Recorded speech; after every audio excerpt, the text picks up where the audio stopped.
Buenos días, amables televidentes. Los saluda José Alberto Tejada Echeverri, presentándoles el programa institucional del Canal 2 informativo Nuestra Gente. Hoy nos acompañan en el estudio la doctora María Clara Willis. Ella es la gerente general del Fondo de Garantía del Valle Confe S.A. Buenos días, María Clara, y gracias por estar en el programa. Buenos días para todos, muchas gracias. Está con nosotros también el periodista paraguayo Martín Riveros Colman. Él es columnista, cronista del área política del diario ABC Color de Paraguay. Paraguay es un país que ayer, en la Alianza del Pacífico, adquirió estatus de país observador. Buenos días, Martín, y gracias por estar en el programa. Muy buen día, muchas gracias. Y está con nosotros el doctor Oscar Vargas, rector de la Universidad Antonio Nariño, de aquí de la ciudad de Cali. Buenos días, Oscar. Muy buenos días a los televidentes. Muy bien, como ya es costumbre, los viernes estamos trabajando desde que comenzó el año en temas del Pacífico, mirando la perspectiva económica, la perspectiva cultural, ambiental, educativa, social, de una de las regiones más complicadas, pero también más promisorias que tiene Colombia, el Pacífico colombiano.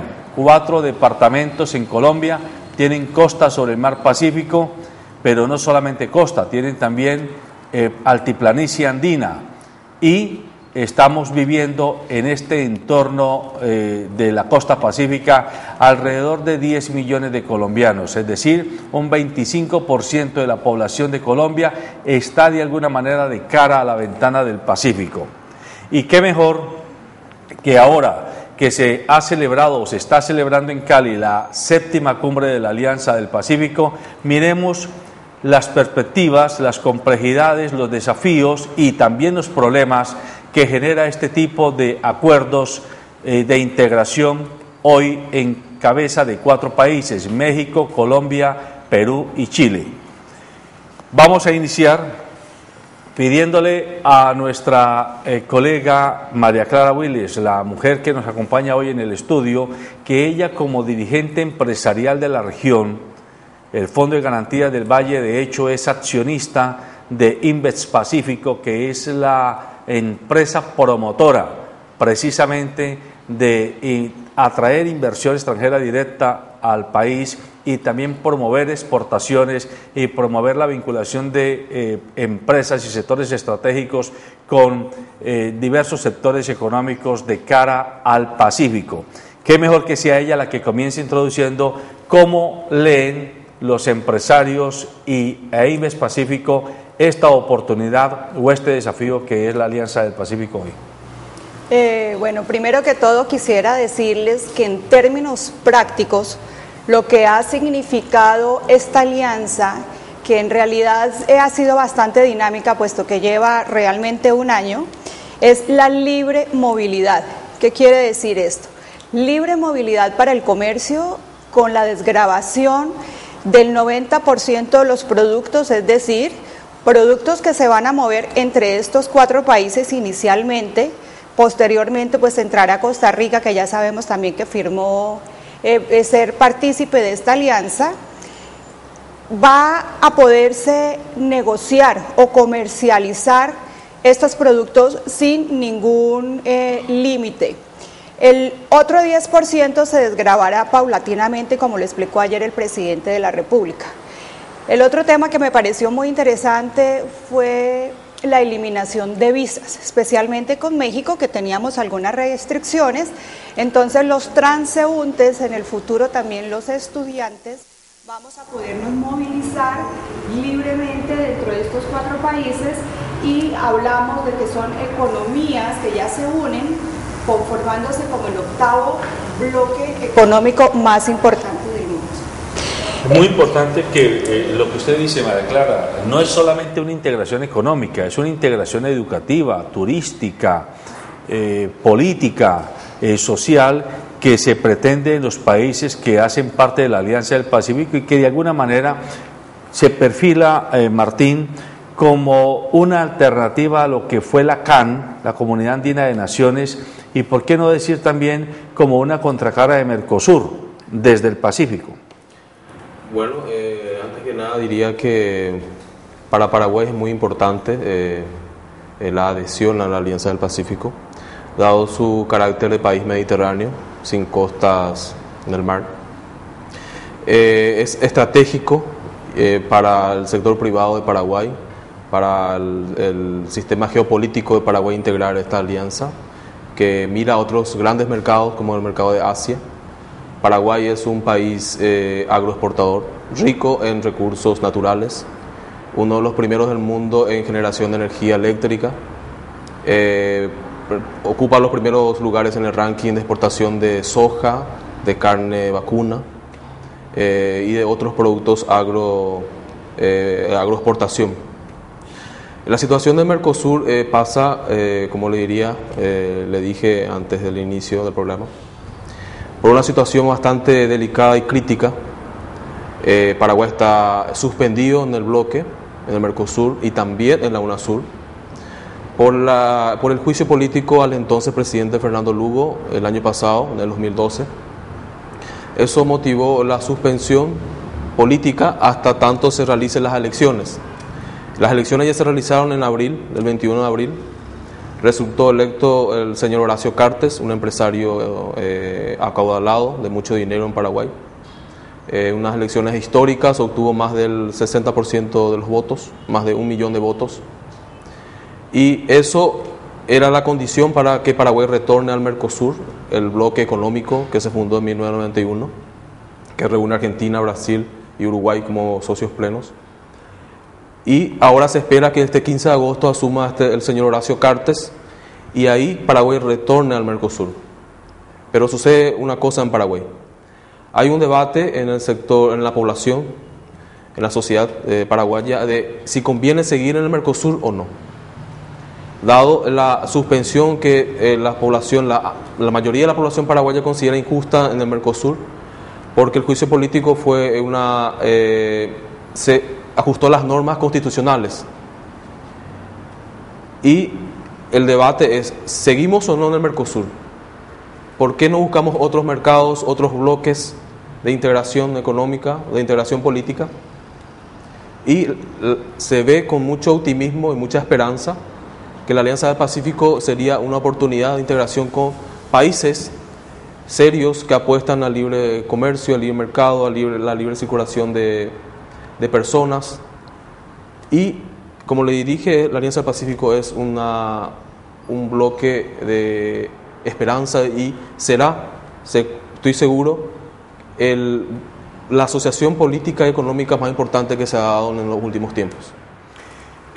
Oscar, escuchando el interés que Paraguay tiene mirando a la Alianza del Pacífico y repitiendo datos que ya hemos dicho en este programa en estos últimos días, la Oficina de Análisis Estratégico y Geopolítico de la CIA le entregó al gobierno de Barack Obama hace 3 meses el documento Tendencias Globales 2030, y en ese documento está planteando esta oficina que el peso de la economía occidental va a pasar de ser el 56% que es hoy al 28% en el 2030, es decir, en 17 años habrá perdido una cantidad enorme de participación como peso, como bloque económico, todo lo que ha sido la economía del Atlántico, la economía del Mediterráneo, y se trasladará en contracara al bloque de China,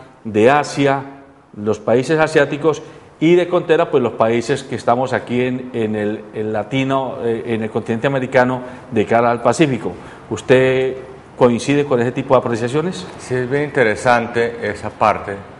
Ayer precisamente estaba leyendo, pero Estados Unidos, y muchas veces el tema económico nos va a involucrar por muchas cosas, el tema político y en este caso el tema militar. En este momento la Armada de Estados Unidos está distribuida, sus buques de guerra, 50%, 50%, es decir, 50% hacia el Pacífico, 50% hacia el Atlántico. En ese momento hay un proyecto para que pase ese balance a ser 60% el Pacífico y 40% el Atlántico. Yo diría, pues, ¿qué relación tiene? Que en este caso Estados Unidos, la Armada de Estados Unidos está empezando a mirar que el Pacífico es la zona más relevante a futuro, que es la zona donde debe empezar a tener impacto.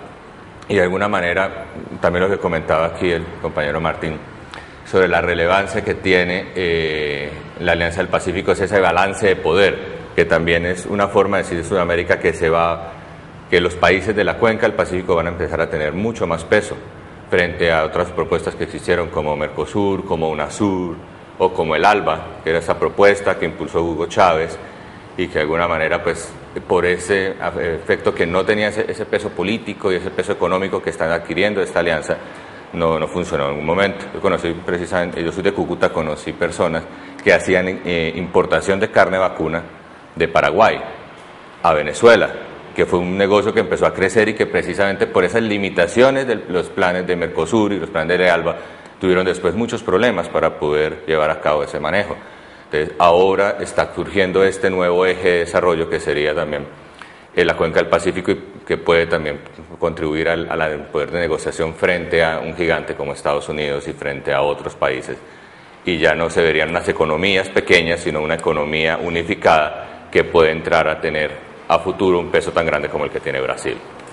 María Clara, hay algunos dirigentes gremiales como del sector de autopartes, del sector farmacéutico y del sector agrícola, la SAC en particular, que claramente han planteado que este tipo de alianzas no son tan buenas como se predican, que también conllevan demasiados riesgos para las economías sectoriales que ellos en este caso representan. De pronto habría necesidad de hacer un análisis un poquito más ácido porque, por ejemplo, los farmacéuticos dicen que las multinacionales están detrás de empujar este tipo de alianzas para poder, vistiéndose de empresas nacionales en los países miembros, lograr quedarse con estos mercados a costa de los laboratorios de farmacéuticos propiamente endógenos. Y lo mismo están diciendo los autopartistas y está diciendo la SAC, que no es precisamente representante de los pequeños campesinos. Es absolutamente válida la preocupación, es un tema en el que debemos revisar y cuestionarnos, pero cuando miramos en términos generales, las economías cuando son reducidas con mercados pequeños, pues no tienden a crecer, sino todo lo contrario.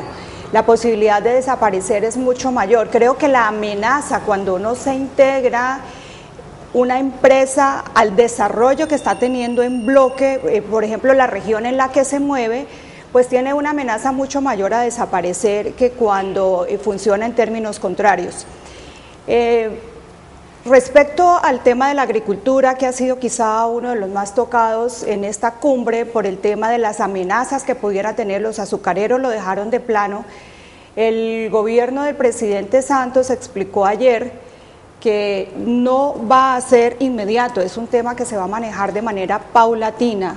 Cualquier posibilidades, digamos, de importación desde otros países de productos que pudieran competir directamente con los productos colombianos.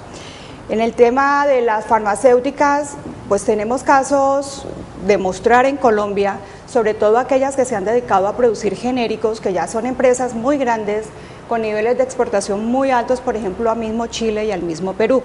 Así que valdría la pena pensar.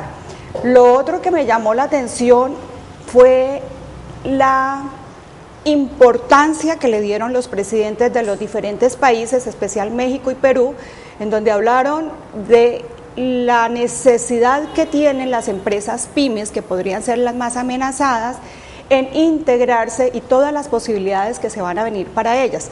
Por ejemplo, se ha pensado en un fondo común que pudiera financiar proyectos tecnológicos para estas empresas más pequeñas.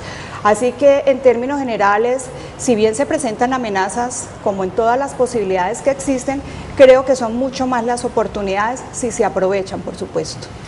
Martín, hay otro tema. Las cámaras de comercio que también han firmado una especie de acuerdo macro a propósito de esta alianza.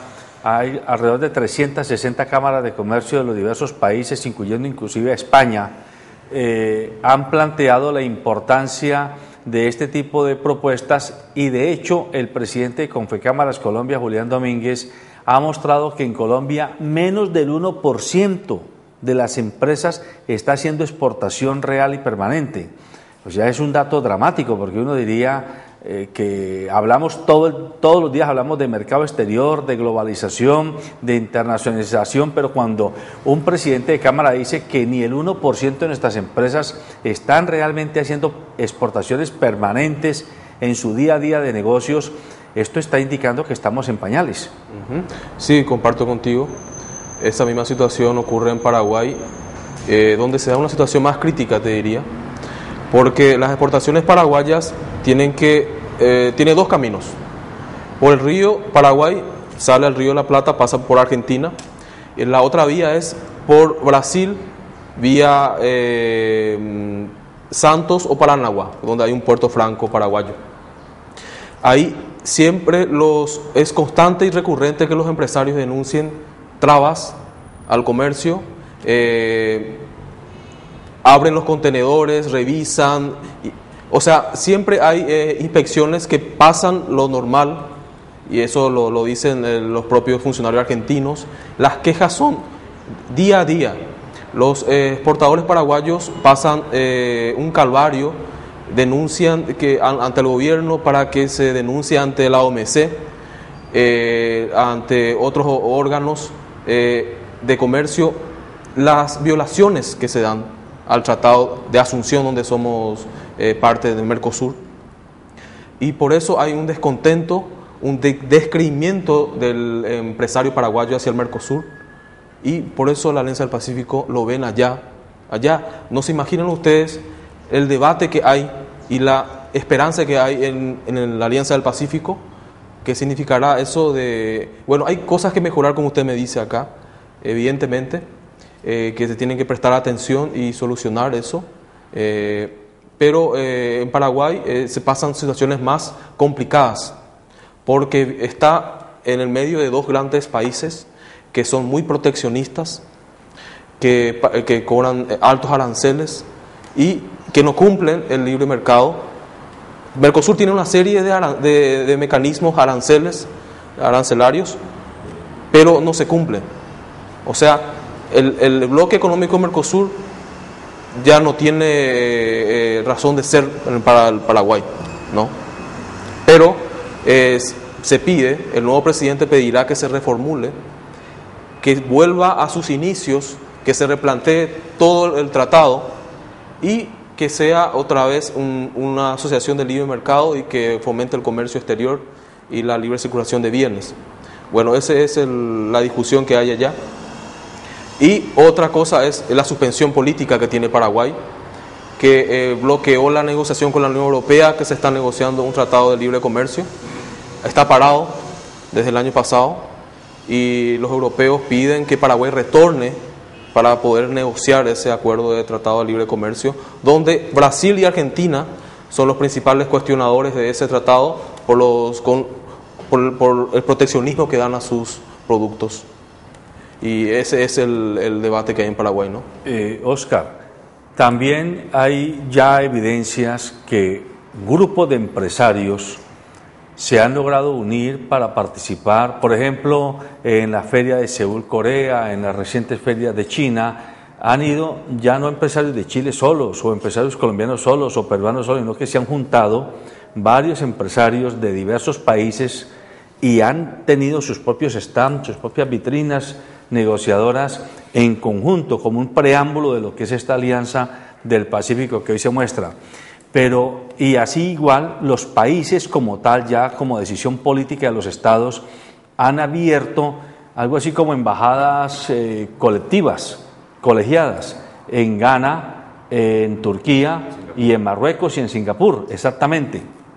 Esto sería un avance importante, pues porque, entre comillas, se abaratarían costos y se abaratarían no solamente costos económicos, sino condiciones inherentes al proceso mismo de lograr la identidad, de pertenecer diplomáticamente a ese tipo de escenarios. ¿Es realmente bueno esto para las economías de los países o intenta solamente favorecer, como es la queja de algunos sectores económicos, a determinado tipo de empresas que tienen músculo para estar en estos escenarios? Pues no pienso que sea ni bueno ni malo, sino que es necesario y que es la tendencia. Y de todas maneras, en este tipo de alianzas van a haber ganadores y van a haber perdedores. O sea, van a haber sectores económicos que definitivamente van a disminuir, van a perder en Colombia, y el riesgo que se habla acerca del empleo, de la sostenibilidad de ciertos negocios es real. Porque pues si tenemos a México, tenemos que son más de 100 millones de personas, tenemos a Perú, tenemos a Chile que tiene 30 millones, Chile que tiene más, son casi 20 millones de personas. Es un mercado mucho más amplio, pero también implica que existen empresas posicionadas y que si se logra realmente una conexión tan fuerte, por ejemplo con Costa Rica también, van a haber sectores que en algún momento van a ser mucho más fuertes en México o en Chile y van a empezar a tomar ese liderazgo y van a empezar a disminuir en los otros países. Entonces, eso es un reto real. La integración también es una necesidad, pues lo que comentaban anteriormente, el gobierno anterior, el gobierno de Álvaro Uribe, se tendió fue a disminuir la presencia de Colombia, a disminuir embajadas, a disminuir consulados. En este gobierno se ha tomado la perspectiva contraria, es empezar nuevamente a abrir nuevas embajadas, como comentabas, la embajada en Turquía, abrir nuevos consulados, y una de las formas es abrirlo a través de manejo conjunto. Pues eso es muy común en los países nórdicos. Por ejemplo, acá en Colombia solo se tiene la embajada de Suecia, que maneja todo lo que maneja todos los asuntos consulares de Noruega, maneja de Dinamarca, maneja de Islandia, y es un modelo que los países nórdicos que han estado integrados hace muchos, ya décadas, incluso siglos, están manejando, y aquí también va a ser necesario para hacer una aventura que es en este momento la oficina en Ghana, para poder manejar África. Es mucho más productivo que sean 4 países con casi 200 millones de personas a que sea un solo país o 4 países dispersos sin ningún tipo de norte como tal. Entonces, pero definitivamente sí van a haber perdedores, como en todos los tratados también, porque en el libre comercio hay perdedores, pero hay que ver entonces en Colombia y aquí en el Valle del Cauca cuáles son realmente los sectores que van a ganar y que se deben impulsar para que compensen de alguna manera las debilidades de los grupos perdedores. María Clara decía hace un momento que no es solamente una apertura comercial o una integración económica de negocios, sino que es integración laboral, integración educativa. Ahí en el tema educativo vamos a tener oportunidad los diversos nacionales de poder estudiar en México, estudiar en Chile, estudiar en Perú, y mañana en Paraguay, y pasado en Costa Rica, y esto se va a abrir a la competencia de la oferta de la educación superior y tecnológica en particular. ¿Usted cómo ve ese escenario que se avecina para la oferta de educación de nuestros países? Ya en este momento está pasando. Por ejemplo, acá en Perú la Pontificia Universidad Católica en Perú ya está ofreciendo acá máster, se está ofreciendo ya también posibilidad de estudios de doctorado. Eso ya son tendencias del mundo. Realmente en este momento ya existe en el ICETEX esa posibilidad de que las personas soliciten esa movilidad para poder estudiar en los países. Se espera que en este año sean ya 100 personas o 100 becas que puedan existir para continuar estudios doctorales orientados en temas de economía, de turismo, de comercio internacional. Esto es una tendencia no solo en este bloque, sino en todo el mundo. Ya están llegando aquí a través de la educación virtual universidades de Europa, universidades de Asia. Ya existen modelos en el mundo que establecen, tienen la universidad, por ejemplo, tienen la Universidad de Hull de Inglaterra y tienen campus precisamente en Singapur, o tienen campus en China. La tendencia es hacia allá, y eso también va a generar algunos ganadores y algunos perdedores. Pueden empezar a venir las escuelas de negocios. Si entra Costa Rica, entraría una escuela muy poderosa que es el INCAE, entra acá y puede ser ya competencia directa para la Universidad de los Andes o para la Universidad de La Sabana, que son ahorita los fuertes en educación ejecutiva. Pero puede llegar esta empresa y empieza a cambiar definitivamente el panorama. Entonces ya, si funciona realmente todo este modelo, ya va a ser 200 millones de personas y va a ser también una gran cantidad de nuevos competidores y también de nuevas oportunidades. María Clara, los acontecimientos históricos tienen evidencias históricas, y usted tuvo la oportunidad por su trabajo y su profesión de vivir y trabajar en Europa Oriental, entiendo, así que usted conoció esa Europa Oriental que todavía creo estaba muy signada al muro y a toda la cortina de hierro, etcétera. Y le tocó ver los países que estaban allá, acurrucados, digámoslo de alguna forma, y la explosión que ha ocurrido después cuando se han comenzado a acercar a la Unión Europea, que a pesar de que hoy tiene problemas graves, en esta coyuntura. De hecho, la Unión Europea en los últimos 30 años jugó un papel fundamental en la economía mundial. ¿Cómo fue ese proceso y cómo lo compara usted con lo que se está comenzando a abrir en América Latina? Bueno, José Alberto, lo primero que diría es que fue radicalmente diferente. A mí me llamó la atención, yo viví en Europa en los principios de los 90, cuando recién había terminado y había caído pues la cortina de hierro. Eran países, lo acabas de describir exactamente, adormilados. Me llamaba la atención las costumbres que se tenía incluso entre la gente cuando ibas a comprar alguna cosa, cuando pretendías trabajar, hacer negocios. Pues la gente estaba acostumbrada era a unos horarios de trabajo y a una determinada comodidad, como por ejemplo, si se estaban tomando un café o leyendo el periódico, pues no atendían, había que esperar a que esa situación de descanso de ellos pasara para uno ser atendido. Posteriormente, con mi regreso, he encontrado, por ejemplo, países sobre todo como Rusia, la misma Polonia, y cuando yo llegué a Polonia, en Varsovia le daba a uno el prado a veces hasta la rodilla porque no había gasolina para cortar el prado, pues me encontré con países completamente dinámicos. Quizá el que más ha cambiado pues fue Yugoslavia, que se desintegró y ahora son una serie de economías más pequeñas.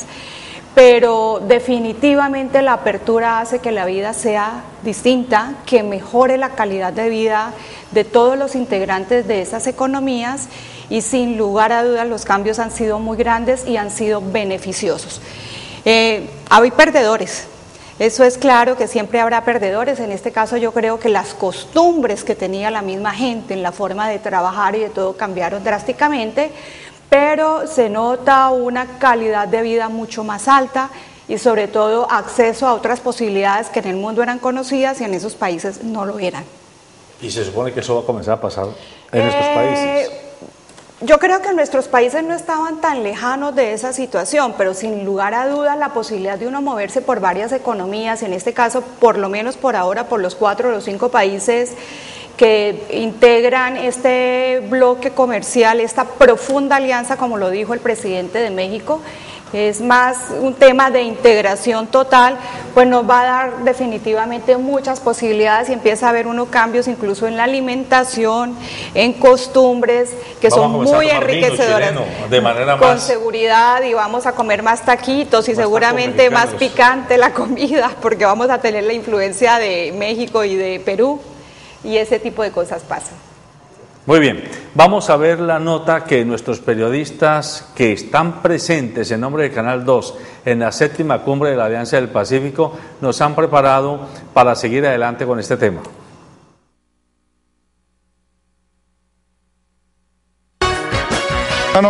今回の太平洋同盟の会議に参加をするのと同時に実はこのカリでコロンビアと日本との EPA 交渉について第2回目の会合が行われております。日本政府からは40名近いスタッフがこの EPA 交渉のためにカリに到着をしております。太平洋同盟4カ国のうちすでにペルー、チリ、メキシコ3カ国とは EPA の協定をすでに結んでおりますけれども、最後このコロンビアとの EPA 交渉をしっかり行うことによって、太平洋同盟オブザー国としての日本としてもですね、このコロンビアとの EPA 交渉を成功させることによって、アジア太平洋地域での太平洋同盟の価値も上がるし、日本と両国においての関係もより高度なものになるというふうに信じております。Ahora mismo está celebrando la segunda ronda de negociaciones de Tratado de Libre Comercio entre Japón y Colombia, en el mismo tiempo que está celebrando la Cumbre de Alianza del Pacífico.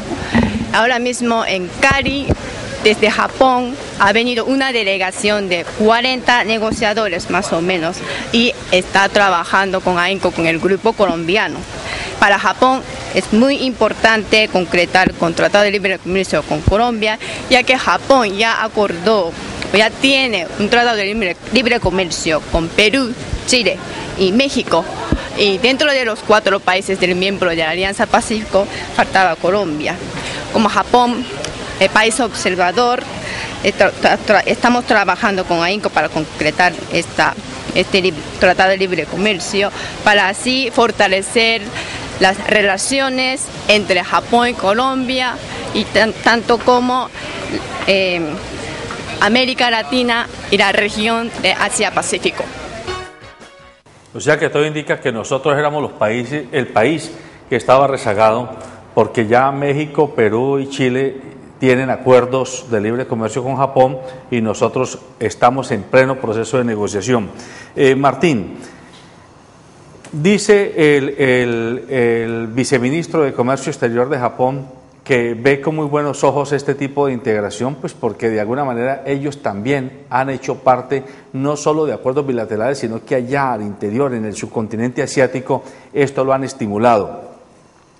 Pero en esa dinámica, admitiendo que siempre habrá perdedores y ganadores, ¿cómo evitar que terminen siendo los acuerdos, los tratados de libre comercio simplemente beneficiosos para ciertos sectores de la economía o ciertos sectores empresariales, a costa no solo del otro tejido empresarial que se queda por fuera, sino lo que es más grave, a costa de la salud del país mismo hacia futuro?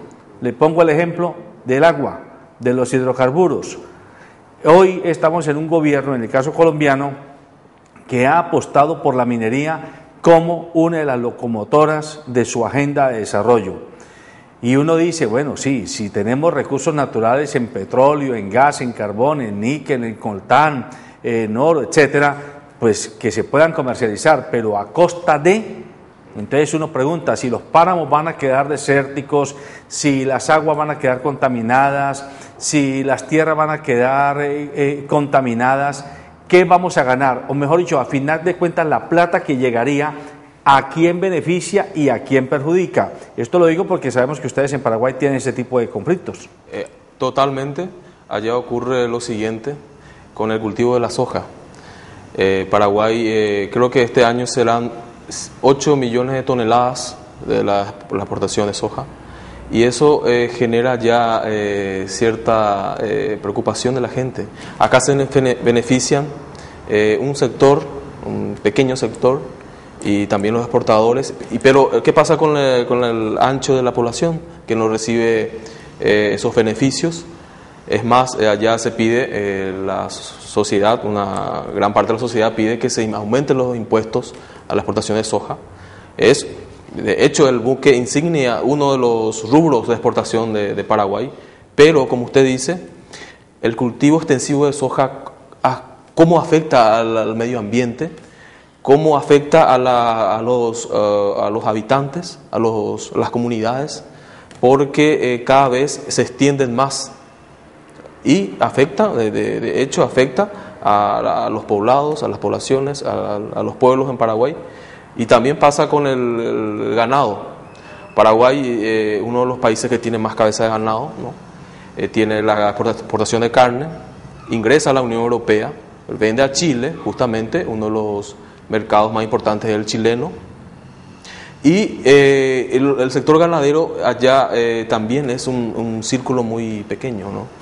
Allá lo que se pide es que se diversifique la actividad económica. De hecho hay, y esos son el sector de manufactura, calzados. Le pongo un ejemplo, calzados. Es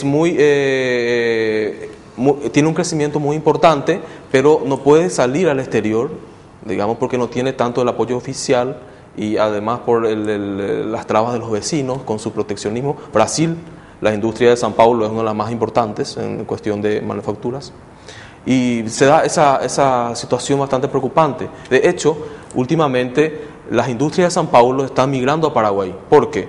Porque es energía eléctrica barata, bajos impuestos, hay una ley de maquila que apoya a las industrias, la instalación de industrias. La seguridad jurídica mejoró bastante. O sea, las industrias de São Paulo de manufactura de calzados están migrando a Paraguay, y eso le afecta a los industriales paraguayos. O sea, siempre, como dicen acá en el panel, hay perdedores, y eso hay que mejorar, ¿no? Priorizar a los rubros no tradicionales Paraguay, por ejemplo, a Japón, como estoy diciendo, le vende sésamo. Uno de los más grandes compradores de sésamo de Japón lo hace de Paraguay. Y eso, ¿no? Buscar mejorar esas asimetrías, ¿no? Esas desventajas, desigualdades, es todo un reto, ¿no? Les pregunto a los tres, para que quien quiera asumir la respuesta inicial.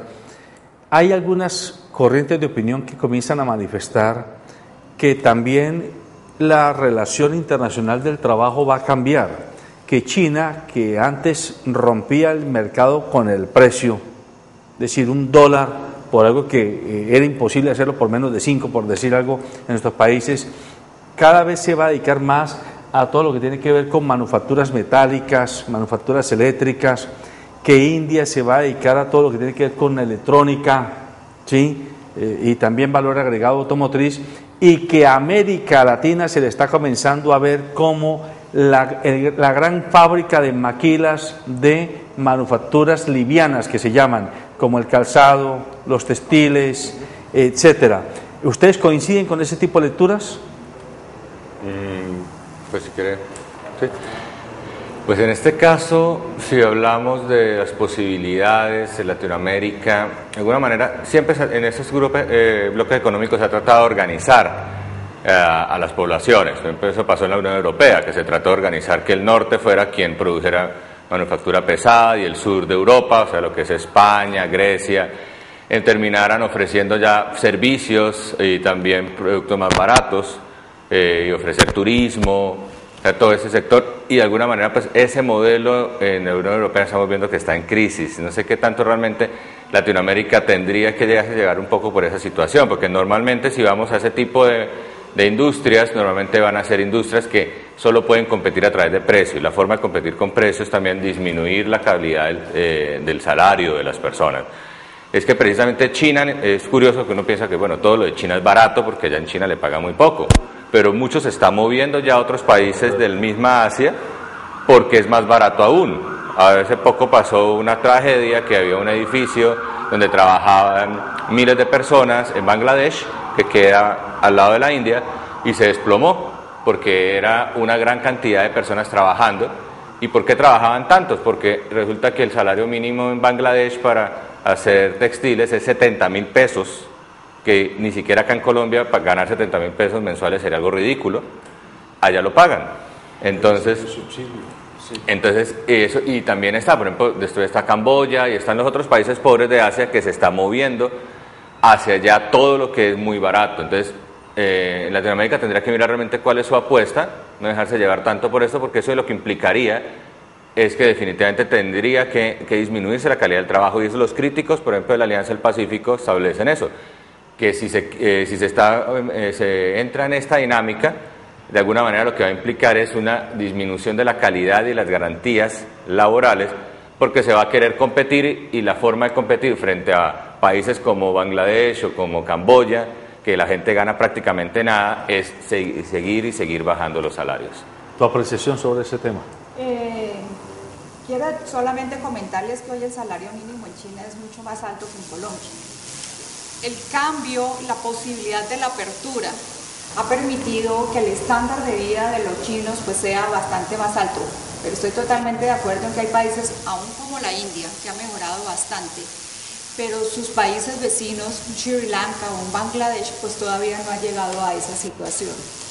Es un tema que requiere un poco de profundidad, porque también hay unos productos que tienen muchísimo más impacto. Por ejemplo, los productos que tengan desarrollo en alta tecnología generalmente son más apreciados que si son solamente servicios. Entonces esa redistribución de negocios no necesariamente sería buena, y yo no me manifestaría como partidaria de tanta especialización en productos por mercados o por países productores. ¿Tú, Martín? Estaba pensando, y ayer le comentaba a unos colegas, que el salario mínimo en Paraguay alcanza $380. Es el salario mínimo. Y creo que es más que Colombia. Sí, ¿no? es más. Y sobre el tema de la inmigración, le comentaba a las industrias de San Paulo, ¿no? que migran a Paraguay.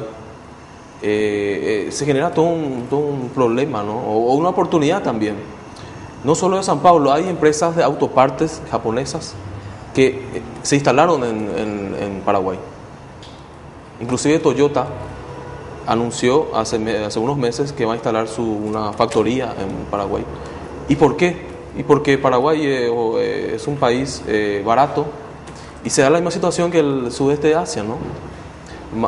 La mano de obra relativamente no es tan bajo, digamos, pero las otras condiciones, energía barata, hay subsidios, el Estado da subsidios, la maquila.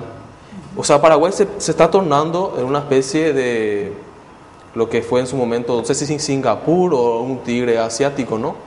Que mano de obra barata, condiciones de bajos impuestos, atraen las empresas. Muchas empresas multinacionales se instalan, ¿no? Y Paraguay está pasando ese mismo fenómeno. País barato y atrae a las multinacionales. Pero ¿no? fíjate que de todos modos se presentan oportunidades, ¿no? Ahorita China, como ha evolucionado, se ha retirado mucho del negocio de maquila que estaba acabando con países de América Latina. Y países, le oí decir a la presidenta de Costa Rica que incluso en Costa Rica se ha retomado la posibilidad de maquilarle a Estados Unidos. También México ha vuelto al tema de maquila.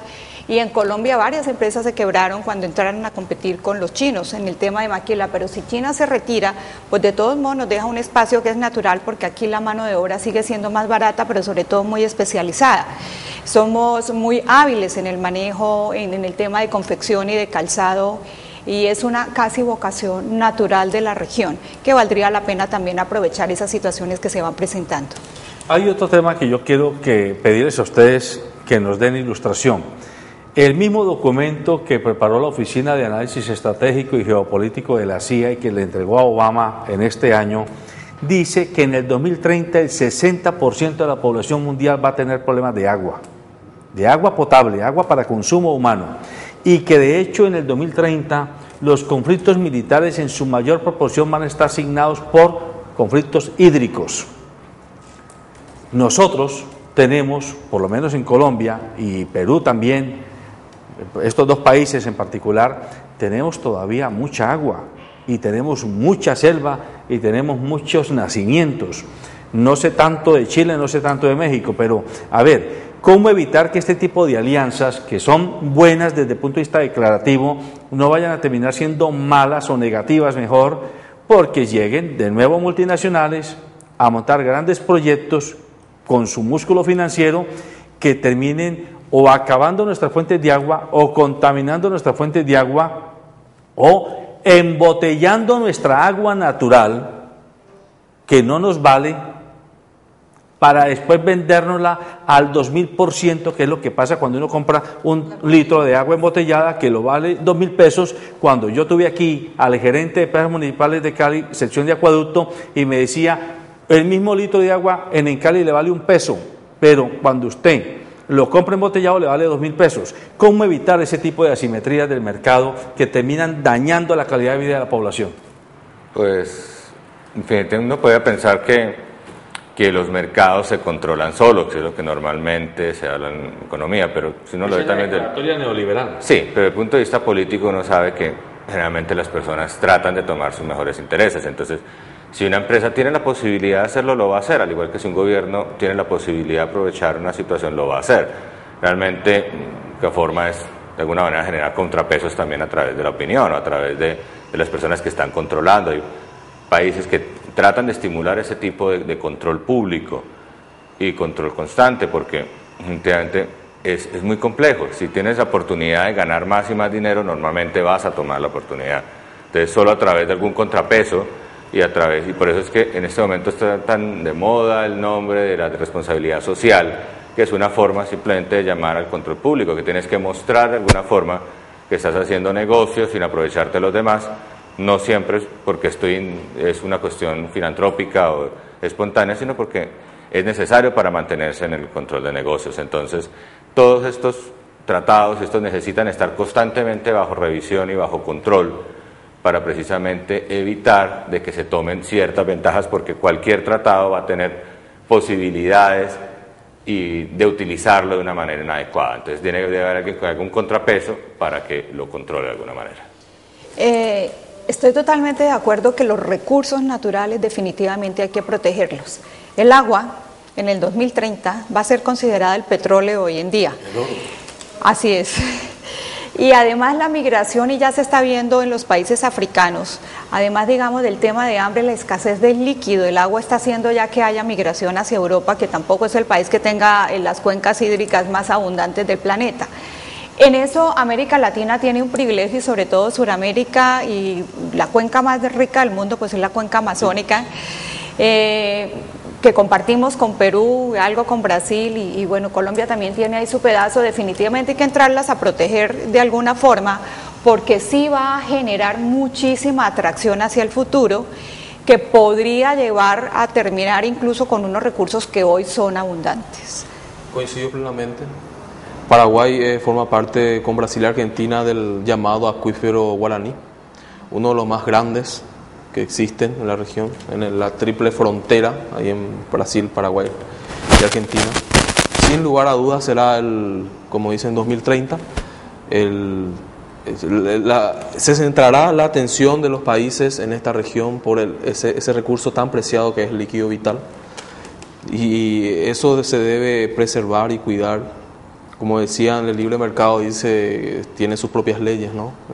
Pero sin lugar a dudas el Estado debe regular y proteger con leyes. De hecho, en Paraguay hay leyes que protegen.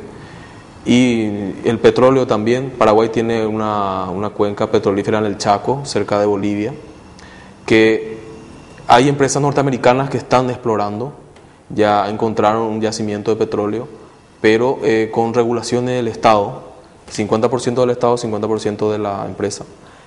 Pero allá no hay mucho secretismo en cuanto a los hidrocarburos. Hay gas en el Chaco, hay petróleo, pero todavía las empresas multinacionales no logran explotar eso, están en fase de exploración todavía. En cambio, el agua sí, el agua dulce, como le decía, Paraguay tiene ese privilegio de formar parte de esos tres países que forma parte del acuífero Guaraní. Hay otro acuífero que se llama Patiño, que está en la zona central de Asunción, que es explotada por las empresas privadas de agua. Entonces Paraguay tiene ese recurso que Sudamérica, que es una región rica en ese líquido vital, que en el futuro será un problema, digo yo, ¿no? Sin lugar a dudas. Permítanme, veamos la siguiente nota que nuestros periodistas nos han preparado para continuar. Es una magnífica idea. Hoy el mundo es muy abierto, es muy global, el Pacífico es muy importante, los intercambios comerciales acaban generando producción y por tanto trabajo y riqueza, y España pues quiere estar presente, lo está como observador, quiere colaborar y apoyar esta idea. Y a todo el pueblo colombiano quiero decirle que estamos muy contentos y muy orgullosos de estar aquí, que en España pues somos sus amigos y más cosas, y que el triunfo de Colombia, que lo tiene y que lo va a tener más en el futuro, pues será también el triunfo de todos. La verdad que muy impresionante, porque como ha dicho el presidente, se nota que todos estos países están tomando esto muy en serio. Hay muchos países observadores muy importantes que están acá, de todas partes del mundo, entonces me parece que es una cumbre muy importante en esta región. Yo creo que todos parecen que están mostrando un empuje hacia esta alianza. Todos hablaron muy bien, todos los presidentes, y pues ninguno mostró más que otro las ganas de echar para adelante esta alianza. Pues eso es lo que parece que está diciendo el presidente Santos, especialmente Costa Rica, Panamá. Dice que Guatemala también está hacia futuro en la mira, y pues parece que muchos están observando porque quieren formar parte de esa alianza. Bien, ahí tenemos pues que hasta el presidente de España, que está en bastantes problemas, viene y saluda este tipo de alianzas y proyectos de integración. Dos temas más en este último, en la recta final del programa, que les quiero poner sobre la mesa a ustedes. América Latina es, desde el punto de vista de los países o de las zonas emergentes del planeta, la zona con más clase media hoy en proporción de su población y que más clase media tendrá en los próximos 20 años en proporción a su población y en proporción a la población de Asia, de África y de Europa Oriental. Pero ¿qué ocurre? Tener clase media abundante, que es bueno desde el punto de vista de que todos alcancemos mayores escalas de calidad de vida, supone un efecto sobre el planeta y sobre los recursos impresionante. Vamos al ejemplo. En China, y se dice a veces de manera muy gráfica, antes la gente comía una sola vez al día. Hoy que ya pueden por lo menos 300 millones de chinos comer 2 y 3 veces al día, automáticamente se ha doblado la demanda sobre alimentos. Pero si en el mundo entero vamos a pasar de 1.000 y pico de millones de personas en clase media a más de 3.000 millones de seres humanos que estaremos ubicados en esa franja media de la población, el consumo va a explosionar, y particularmente de alimentos y con énfasis en carne. Y usted tiene mucho que ver con eso, porque la carne, y todos lo sabemos, la explotación del ganado vacuno es altamente contaminante por un lado, pero por otro lado es altamente acumuladora de agua, usadora de agua, agua que termina también contaminada. ¿Qué hacer frente a ese tipo de desafíos? Es una situación bastante... Bueno, tenemos que decir algo para ayudar a pensar. Sí, no sé. Paraguay pasa por esa... no cabe duda que allá hay una cabeza de ganado impresionante, creo que alcanza los 10 millones de cabezas, si mal no recuerdo. O sea, está multiplicando por cuántas veces la población. Sí, no, allá sí. Paraguay tiene 7 millones de habitantes. O sea, 1.5. Tiene más ganado que habitantes. Sí, 1,5. Sí, y se da esa situación. Aquí ¿no? estamos 1-1. Aquí en Colombia estamos 1-1, 40 millones de cabezas de ganado contra 45 millones de personas. Sí, y pasa allá también en Brasil, no sé cuántos tiene un gigante, Argentina también, y se da esa discusión de cómo, y lo cité el tema de la sopa también, ¿no? ¿Cómo afecta eso al medio ambiente, cómo afecta a las sociedades, pero genera riquezas, muchas riquezas. Allá el cultivo de la soja mueve la economía en sus diversos segmentos. El transporte terrestre es bastante creciente. Hay muchos transportistas muy adinerados porque es rentable. El combustible en Paraguay es bajo. O sea, hay condiciones allá que hay ganadores y perdedores, ¿no? Y hay que ver cómo eso se puede solucionar. Otro rubro que le diría ya es el trigo. O sea, los rubros agroexportadores ganan mucho los empresarios, pero no llega al sector, no emplean mucha mano de obra, no emplean. El cultivo de la soja son puras maquinarias, el ganado también. Entonces allá lo que se pide es la imagen de Paraguay es que lleguen los inversionistas, se instalen por la ventaja que ofrece el país. Hay seguridad, una de las atractivos de Paraguay es que hay seguridad tanto física como jurídica, no hay asaltos, hay un clima político de paz, tranquilidad. Es un buen vividero. Exacto, hay muchos extranjeros que van por eso, muchos europeos que jubilados van a Paraguay, hay muchos españoles últimamente. Ahora se da la inversa. A fines de la década pasada, paraguayos iban a España, ahora se da lo contrario, vienen españoles a Paraguay, ¿no? ¿Y por qué vienen? Porque Paraguay tiene una economía en ascenso. La CEPAL dio un estudio este año que dice que Paraguay será el país que más va a crecer en la región con 10% de crecimiento. Y así está la situación en Paraguay, ¿no? María Clara. Bueno, en cuanto a la limitación futura que podamos tener de recursos, yo creo que ese es el gran desafío para la humanidad. No veo con claridad que nosotros cuatro aquí tengamos la posibilidad de aportar muchísimo más, porque ese es el desafío. Veo, sin embargo, oportunidades para América Latina en el tema de la alimentación porque tenemos todavía grandes extensiones de terreno que pueden ser cultivables, y ahí sí yo diría tendríamos que aprender de nuestras culturas milenarias como las culturas indígenas, que han sabido o supieron alimentar a toda su población en el momento sin hacerle daño a la tierra.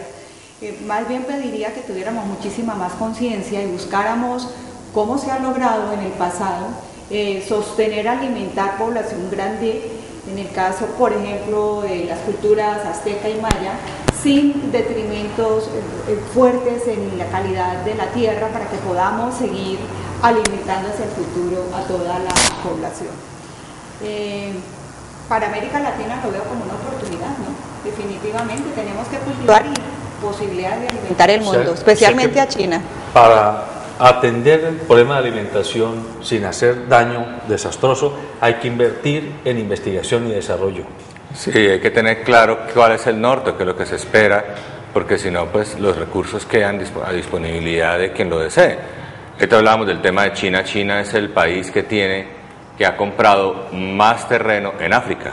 Es el mayor terrateniente de África, es China. ¿Por qué? Porque necesitan sitios para empezar a generar también sus propios recursos.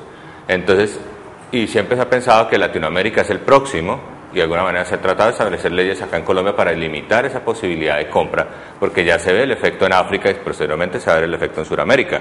Si no se tiene claro precisamente esos recursos, esa tierra, para dónde van, cómo se va a utilizar realmente, podemos tener ese riesgo de empezar a perder esos recursos sin tener realmente un beneficio. Y la investigación y desarrollo, comentaba, es fundamental, porque por más recursos que se tengan, los recursos son limitados, y lo que se ve es que los países que tienen menos recursos normalmente son los países más desarrollados, como vemos por ejemplo en la parte de los países nórdicos, Holanda, son países que tienen reducidos los recursos, pero los utilizan de mejor forma. Entonces, si nosotros tenemos muchos recursos, tenemos que saber la manera de utilizarlos mejor, o si no, algún otro lo va a utilizar por nosotros. Nos quedan solo 3 minutos, pero yo tengo que hacer la pregunta, porque estamos en un programa periodístico.